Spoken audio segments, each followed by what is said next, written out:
Donc dans cette vidéo, nous allons retrouver notre écriture des nombres décimaux avec la virgule.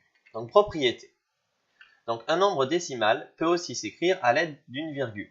La virgule permet de séparer la partie entière et la partie décimale. Donc on appelle cette écriture l'écriture décimale d'un nombre décimal. Quelques exemples.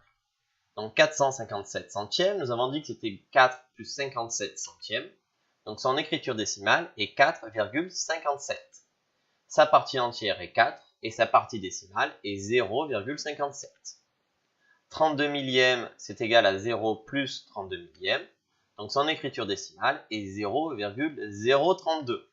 Sa partie entière est 0 et sa partie décimale est 0,032. Quelques remarques. Dans un nombre décimal, la partie décimale est finie.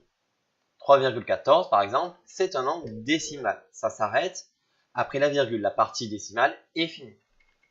Un nombre à virgule, attention, n'est pas toujours un nombre décimal.